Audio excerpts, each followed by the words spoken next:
matters because we care.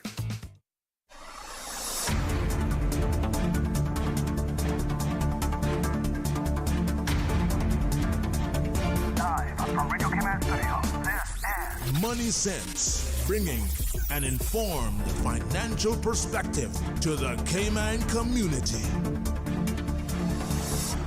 A very good morning and warm welcome once again to Money Sense. I'm Simon Cawdery and I'm delighted to be rejoined this morning by the ever scholarly Emil Kalinowski. Emil, good morning to you. 100% wonderful to be here. Emil has been exploring the world, researching everything, delving into matters, as is his wont, and has joined us coming back from a number of trips, seeing what's going on in the outside world. There's real things happening out there. And what we want to talk about is a little bit of what's been going on in the world, what's happening out there, because the press and the media is, I don't know what the right word for it is, but it's full of talk about tariffs, and it's all very much politically related. And so people think of tariffs and they either think they're good or they're bad, often because of what side of the political fence they're on, without us really spending enough time, in my opinion, understanding what a tariff is and what it relates to, what an analogy of such a thing is. And we will get to the question. I guess I'm rambling a little bit here, Emil. But one of the things that we've experienced over the last, 10 years or so, we've had COVID, and now we've had tariffs. And actually, they're two sides of a very similar coin, because what they have both done, or what they both could do, is they affect supply chains. Mm-hmm. They affect price levels. They affect the ability of shippers and such like to make production quotas. So you've been out exploring different parts of the world. Talk to us why supply chains are so vital, and what supply side, when we think about supply side economics, what do we mean by that, and what is going on in the world today? Well, it reminds me of a quote by Keynes from his The Economic Consequences of the Peace, 1919, and he was You're up to date with your current reading then. That's as far as I've gotten. So 1919, and there's a wonderful passage where he is writing about the world in 1914 on the eve of the First World War, which no one expected. No one believed it would happen because everybody was so interconnected. Mm. The banking systems, the supply chains, the world. And he wrote a beautiful several paragraphs saying how the gentleman in London could, at breakfast, with his newspaper in hand, order goods from around the world without even spending a moment to wonder at the miracle that the rubber would come from Malaysia, the graphite would come from Chile to make his pencil or whatever writing instrument, and foods, and they would come, and it was presupposed to be inevitable and perpetual. And it was just months away, of course, from all of that coming to a screeching halt. And if we look through history, it is perfectly normal for these waves of globalization to ebb and to flood. And we were in a flood for a long time, and they can ebb as well. And we are getting all those signals again that they may be ebbing. And so therefore, we may not be getting the goods that we expect. Our banks that are counting on payments from abroad to make good on their asset investments may not be receiving them. At the start of World War I, that was quite the shock. And employment, all the employment that is dependent and contingent on receiving goods may be at risk as well. But of course, when these shocks happen, and they happen regularly, we then expect the countries to refashion their economies, reassign capital, reassign employment. And so it's a shock, but then the country becomes more reliant on itself, more resilient on itself. But often only for a short period. And then globalization happens again. So it could be a decade or two. Okay, short period in the context of history, though. Yeah. Yes, definitely it's not permanent. The tides will flood and ebb, but we assume that this is a state that is perpetual and permanent, and that would lead to the shock. And so as we experienced during COVID, out of the blue, how our supply chains and economy and employment was affected, now we're getting not so much out of the blue, but warnings from different countries saying maybe we can't rely on America, maybe we can't rely on Europe, maybe we can't rely on China. And so countries are preparing themselves for that eventuality. And it seems like perhaps there's no putting the genie back into the toothpaste tube. Did I mix those two analogies up? There's no putting the toothpaste back into the lamp. It's a minty analogy, that's what I will say.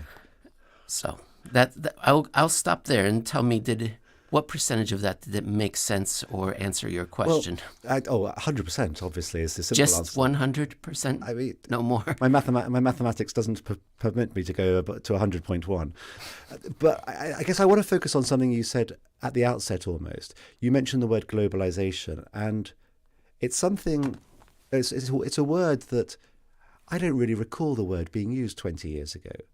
I don't really recall it being used 30 years ago, barely 10 or 15 years ago. And now it's become a word which is associated with negative connotations in the press, not necessarily amongst economists, not necessarily amongst investors. But it seems as though people are anxious about what globalization is because it has led to this perception, perhaps, that we rely too much on the US or we rely too much on China. But we don't, in the same breath, hold the alternative argument in our mind, which is the reliance upon allows us to have the living standards that we do have, or the reliance upon means that we're able to make investments around the world. So how does one square those two circles? Because the anguish that comes with use of the word, which has led to the potential for tariffs and the potential for trade disruption, doesn't seem to recognize the in aggregate benefit that it has. Well, that assumes that we will all be getting along. And the reason we were all getting along is because we were making money. But let us assume that I'm not as cynical. I'm almost 60, after all, Simon. How about you? Well, moving on. I'm almost 60, and because of that, I'm cynical. And so I would say we were all making money, and that allowed us to get along. And now we're not making as much money. But back to the more germane point regarding getting along, we could count on getting natural gas from Russia into Europe. But can we count on them doing that now? No. So we're not globalized anymore, right? We're deglobalizing there. Can we count on getting electronics, advanced electronics from the United States into China? No. Can we count on getting metals, refined metals from China to make our widgets in the West? Well, but here's the thing. When you think about game theory as an economic concept, it's in everyone's interest to perpetuate the status quo of getting along. Everyone benefits from keeping those supply chains open. Everyone benefits from China, the US being friendly in an economic sense. So why aren't they? Why do they try not to be? Go out of their way almost to try not to be? Why would any rational actor want to cause disruption to a system that may not be optimal, but it's better than any other that's been tried? I can answer your question for two reasons. One, I've watched a lot of game shows, the dating game, Jeopardy, so I can answer your game theory question. Okay. And I've done a lot of prison time in a variety of Central American penitentiaries. And so one of the game theories is the prisoner's dilemma. Yeah. Why don't we all, if we all get along and we don't confess to the police officer, then we'll all do less time. Mm-hmm. But do you know who benefits from admitting to the police officer that, yes, we did do this crime? The first mover, the rat. Snitches snitch. Get stitches, right? And all that. That's right. Not well. But if you snitch first, then you're out of jail and everyone else is stuck in jail and you're out. So when you are part of the Cosa Nostra, when you are part of a family, the globalized fraternity, no one will disrupt the status quo. But all of a sudden, when you suspect that the Russians, Americans, Chinese are looking out for themselves, as you would suspect from the latest news, then it's best for you to move first, institute those tariffs, get production started in your own country first, because you'll need those goods not only for your economic security, but possibly for war. So there's so many topics around this. I mean, when the Bretton Woods Agreement was an organization or an agreement designed to bring countries together. The United Nations was an agreement designed to bring countries together, and the philosophical benefits of that are clear and obvious. And I totally accept that countries will always, often act in a self-interest, and there are going to be some relative rogue actors who will do weird and wonderful things. But isn't it ever so slightly isn't it short-sighted to say, well, we must move first in order to protect this, when actually by protecting that one thing that you think you're protecting, you're actually harming so many other sectors of your own economy? Well, maybe of your own economy, but maybe you're harming the people that have benefited the most under the previous system.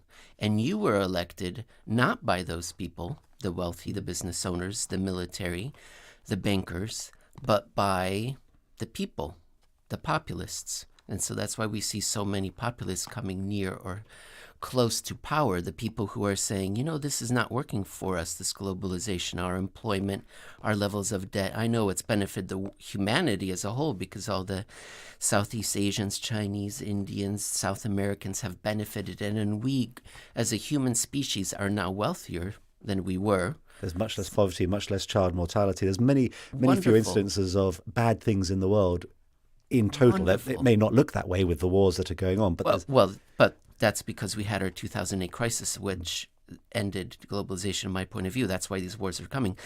But what about me, Simon? What about me? The people in South America? What does that do for me? The people in China, India doing better. And once you have enough people who are not benefiting from globalization in a particular country, then they start trying to elect people like they have in all across Europe, South America, and America. But there have always been many people in every country that don't benefit from the latest globalization trends or the free market trends, so to speak. And yet there have been in past politicians who have been willing to look through that, who have said, I don't care about I don't care, perhaps they didn't phrase it like that, but I will willingly close down those mines, or I close down those unions, or I close down those industries in order to, in aggregate, improve the wealth of the country, as opposed to trying to improve the small wealth of a very narrow subset. How many years away are we from that rekindling of aggregate optimism then? 20. You think this could last, this era, it would be an era for 20 years, this era of insular looking inwards, of nationalism, is a 20-year phenomena? That's what you think? Well, it's already been heading that direction ever since 2008, and it's only going to accelerate as we confront the various emergencies and the various global powers continue to confront each other. I believe that's the path that we're on. And yet, to your point earlier, yes, those politicians would balance how many people am I helping and the aggregate nations getting better off, yes. And perhaps the aggregate economy is doing better still under globalization, but the distribution of wealth. So, yes, there's a great benefit in total, but most of that benefit is now being on a narrow percentage of the population. And it's simply a balance, a pendulum, and eventually we reach a point where not enough people are benefiting, and they give it a few years, and then they start electing people like Marie Le Pen or Donald Trump or who was the Nigel Mr. Farage. Simon from Nigel Farage, Simon in Romania. And these people have great support because the people say, well, the way things are going are not good enough for enough of us. I want to go back to this almost prisoner's dilemma situation, because one of the things that puzzles me about the current tension between two of the major superpowers in the world, the US and China, there's obviously a bit of tension. There's anxiety that things are being shared that aren't desirable, all that sort of stuff. But in aggregate, as we've talked about, both countries have benefited from this in aggregate. But China is a huge owner of US debt. And you mentioned yourself, the first person to move somewhere, do something, can often benefit. But China, why do you think, or do you think the Chinese ownership of U.S. debt is something they can leverage, is a tool at their disposal? And if so, why wouldn't they? Why haven't they, or why wouldn't they use it? Well, I think everyone is very scared about what the future could be, and the unintended consequences and unpredictable paths that we will take once that sort of stark decision would be made, if that sort of threat. So I think the Chinese will be holding back until there's no other choices, and they feel they've been compelled to be pushed down a path. They want to keep as many options open, and by making such a threat or acting on such a threat, I would think that the paths would be restricted, and that would be quite frightening for all nations. And that's why usually nations are dragged into and fall into terrible events. So, but can they use it? I've heard people argue both sides, saying that it could be used and could be leveraged, and then it also is actually a liability for them, much like when I go to the bank and I borrow $1, then and if I say I can't pay it back, then I'm in trouble. The bank will come after me. But when I go to the bank and I borrow $1 billion and I tell them I can't pay it back, by the way, Cayman National, this is a good time for me to tell you that, then it's Cayman National who's in trouble, right? I can't pay them back. They're in deep trouble now. So maybe if the Chinese say, well, are you going to pay us this money back? And America says no, all their foreign exchange reserves are in dollars, so much of them. All of a sudden, the value of their currency, what is it backed by? What is it supported by? Do they really have do they have assets now, or are these liabilities? Yeah. So I've heard both sides argued. By the way, I was just joking about that Cayman National. And also about your time in penitentiaries in South America, one hopes. That was not a joke. Well, Guatemala is wonderful. While we dwell on that as a subject, we're going to take a 30-second break and then rejoin us straight away after that break, please. Radio Cayman, maintaining the innovation. On a daily basis, making it easy to connect with you, our listeners. Add us to WhatsApp today, 925-3261. That's 925-3261. Radio Cayman. Send a text or voice note. Message us at 925-3261 on WhatsApp today and get active with Radio Cayman. Radio Cayman, the voice of the Cayman Islands. Radio Cayman, maintaining the innovation. This is Money Sense, bringing an informed financial perspective to the Cayman community. Brought to you by the CFA Society Cayman Islands. And now, more Money Sense. Welcome back to Money Sense with Emil Kalinowski. And with Emil, one never knows what we're going to talk about or what the conversation is going to go to, because there's such breadth of topics that are available, and we want to be a bit spontaneous. But you have abandoned me for a few months. You've left me lonesome, without companionship. You've been traveling around the world. Where have you been, and why have you been there, and what have you learned, and what have you seen? I'll tell you the three of the places that I've been very quickly, and the takeaways, and then you tell me which of those are most interesting. So I went to Wales for the Weekend of Mistakes. It's a confab of economists and historians talking about history's bubbles, mistakes, and where they're seeing them today. What was the topic of what was the headline? Not headline. What was the most common mistake that people were talking about they're seeing today? They believed the biggest mistake was what America that had fallen into with Trump, allowing him to destroy the Constitution, to take the country in a path that's never been observed before. And related to this, the idea that America is exceptional. And somebody said, well, it's exceptional for investment purposes because all the money's been going into it from the rest of the world. That's what's made it exceptional. The interest rates have been well below average. They've been below market rates. They've been forced down. And we've seen that before in Southeast Asia, Japan, China, Ireland. And when that miracle ends, the money leaves, and that exceptionalism disappears. So Trump will bring about an end to American exceptionalism, stocks will fall, and then we'll all look around and wonder what idiots we were for believing America was exceptional when it was just money in low interest Are you sort of rates. drawing an analogy between the Japanese miracle years and the subsequent stagnation years, and what the US might be in line to see? Is that not you, but is that the analogy that's being drawn? Yes, that was the analogy, at least from a stock market perspective. That was it. So that was their number one concern. I went to Canada. Their number one concern was also Donald Trump, and they were appalled and outraged, and they took him literally that he was going to annex the country and make it into the 51st state. So that was fascinating. And then I went down to Chile for a copper conference. So the Vancouver conference was just a mining conference, precious metals conference. And then I went down to Chile because they're the world's number one producer of copper. And they shanghaied me onto a panel. They grabbed me out of the audience. They put me up there. They made me talk about things. And they asked me, How did you cope? 'Cause you're such a shy and retiring little, shrinking violet type person. They're very aggressive. Okay. And they needed anyone, desperate. They said, we'll take anybody, even that guy. And they put me up there and they asked me, Emil, what do you think about, will government finance mining projects in the future? And this is related to what we were talking about earlier. I said, yes, they would. They typically do not. They let the private markets do that. And they will do so out of economic and national security interests, the advanced economies of the West, because all the metal comes from China, the refined metal. You can get metal from around the world, but then all of it is refined in China.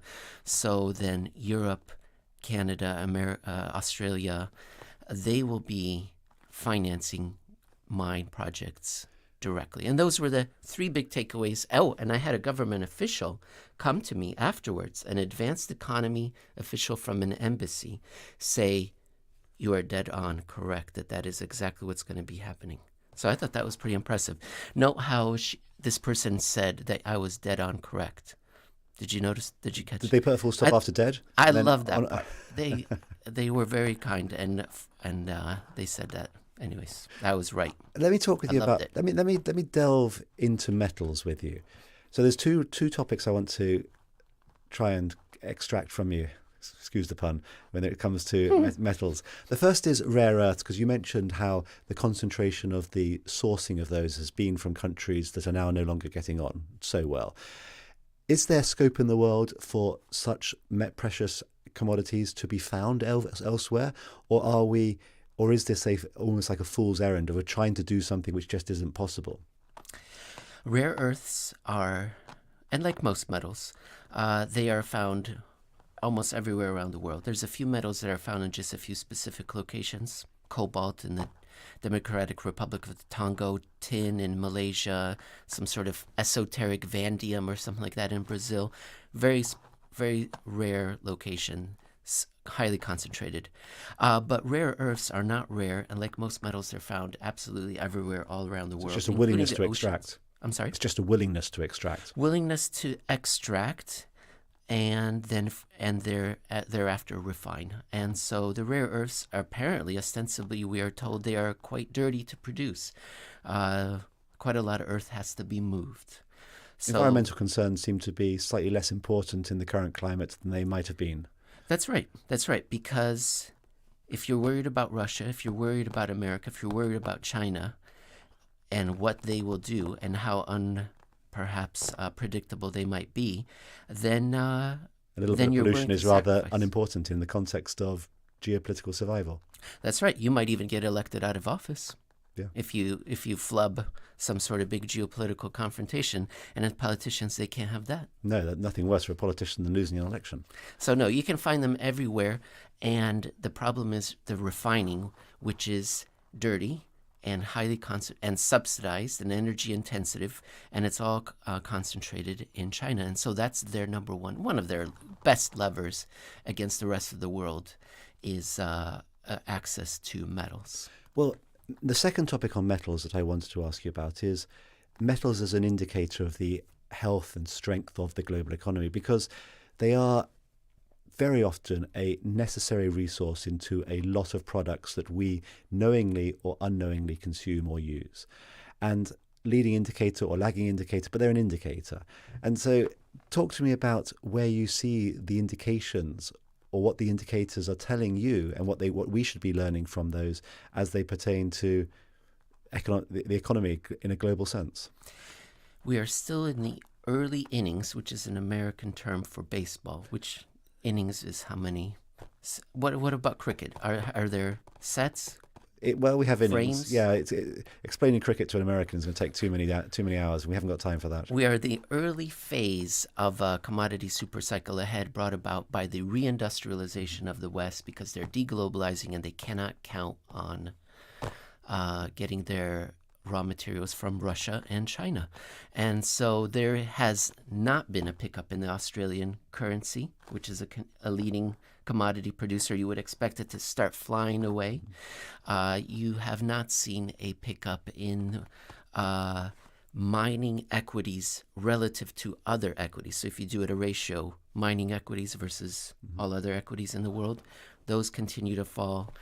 So the world, the West, has not begun in earnest to reindustrialize like I expect it will in the decade ahead.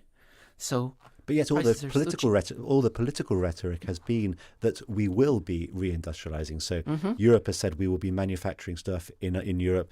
US has said we'll be manufacturing stuff in the US. Canada has said the same thing. Other countries have said the same thing, which is going to be disruptive to supply chains and going to need extra supply of these products, isn't it? That's what I think. That's what I think, Simon. So when will that happen then? It's a political decision, I suppose. I don't know. I suppose when something compels the politicians to take it out of the hands of the free markets, which are still counting on China to produce everything.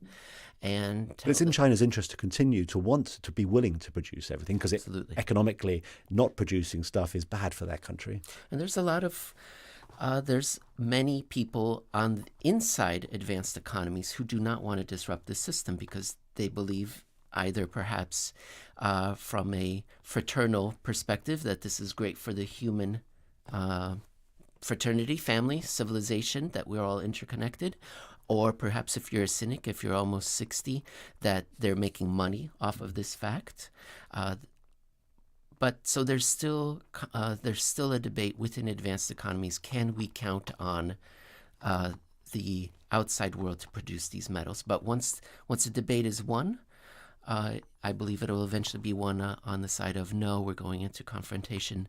Then you would expect more reindustrialization. What do you think will be the first leading indicator of this thesis being proven to be correct? Will it be the price of copper going up? Will it be Emil on a speaking tour earning $100,000 for every speech? Will it be Australian currency going up, Canadian currency going up? What will be the best and most obvious leading indicator? Oh, you've caught me. I think all of those are wonderful leading indicators. Do you have one in mind yourself? I like those. The Emil speaking fee indicator will be my preference. But if it was at $100,000 per speech, then that would be a cut in my usual fee, Simon. I would suspect we could look to the markets again, and that's what the show is all about. Again, money sense. I say we can count on people's interest in wanting to enrich themselves, having inside information, and going and buying mining companies, refining companies that are publicly traded, and seeing them outperform the markets. So I think that would be a good leading indicator. And albeit the challenge will be, as you alluded to, the economics or the economics of that argument are valid, but it's driven by the politics of the game that's being played around and outside of it all. I believe economics was once called political economy, and we may be coming back to that once again. Yes, I think it's when I was offered the chance to study economics, I studied pure economics as opposed to economics and politics. And you thought at the time that was a good decision because politics is very messy and murky and unnecessary inconvenience. But actually, perhaps it has more use than it otherwise might appear. You still have many years ahead of you. You look very young. You don't look almost 60 at all. And I think you can go back to school and pick up another degree or two. I think me learning anything, I'm well past my prime in that respect, Emil. But thank you for the suggestion that I might not be. We are, unfortunately, as always, out of time. Physics prevents us continuing. Time moves only forwards. We cannot reverse and correct the mistakes that we made during the last 25, 30 minutes. But thank you, Emil, for joining us. It's been a real pleasure. I've personally got some things to think about and to cogitate on, and really enjoyed having you on the show again. It was a real pleasure, Simon. I can't wait to do it again. Excellent. Well, as a quick reminder then, before we do depart, just say thank you to our audience for tuning in. Remind you that if you have any topics or questions you want us to consider, moneysense@cfacayman.ky. With all that said, thank you again for joining us, and do tune in again in 2 weeks' time.